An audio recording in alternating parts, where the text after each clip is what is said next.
May I call you, could I call you, what is the difference? ನಾನು ನಿಮಗೆ ಕರೆ ಮಾಡಬಹುದಾ ಅನ್ನೋದಕ್ಕೆ ಇಂಗ್ಲಿಷ್ ಅಲ್ಲಿ ನಾವು ಈ ಎರಡು ರೀತಿಯಲ್ಲಿ ಪ್ರಶ್ನೆಯನ್ನ ಕೇಳ್ತೀವಿ. ಬಟ್ ಇವುಗಳನ್ನ ಯಾವಾಗ ಯೂಸ್ ಮಾಡಬೇಕು ಬನ್ನಿ ತಿಳ್ಕೊಳ್ಳೋಣ. First one, may I call you. This is more formal and official.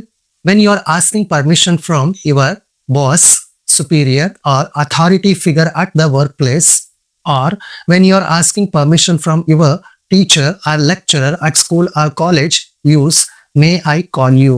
So ನೀವು ಕೆಲಸ ಮಾಡುವ ಸ್ಥಳದಲ್ಲಿ ನಿಮ್ಮ ಸುಪೀರಿಯರ್, ನಿಮ್ಮ ಬಾಸ್ ಅಥವಾ ಯಾರಾದ್ರೂ ಅಧಿಕಾರಿಯಿಂದ ಪರ್ಮಿಷನ್ ಅನ್ನ ತಗೊಳ್ಳುವಾಗ, ನಾನು ನಿಮಗೆ ಕರೆಯನ್ನ ಮಾಡಬಹುದಾ ಅನ್ನೋದಕ್ಕೆ ಪರ್ಮಿಷನ್ ಅನ್ನ ತಗೊಳ್ಳುವಾಗ ಮೇ ಐ ಕಾಲ್ ಯು ಅಂತ ಯೂಸ್ ಮಾಡಬೇಕಾಗುತ್ತೆ.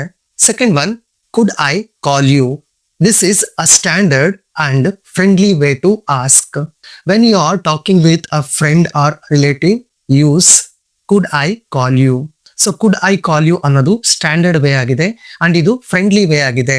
ಸೊ ಅದಕ್ಕೆ ನೀವು ನಿಮ್ಮ ಫ್ರೆಂಡ್ ಅಥವಾ ರಿಲೇಟಿವ್ ಜೊತೆ ಮಾತಾಡುವಾಗ, ಅವರಿಗೆ ಕರೆ ಮಾಡಬಹುದಾ ಅಂತ ಕೇಳುವಾಗ ಕುಡ್ ಐ ಕಾಲ್ ಯು ಅಂತ ಯೂಸ್ ಮಾಡೋದು ಪರ್ಫೆಕ್ಟ್ ಆಗಿರುತ್ತೆ. For more interesting English lessons, subscribe my YouTube channel.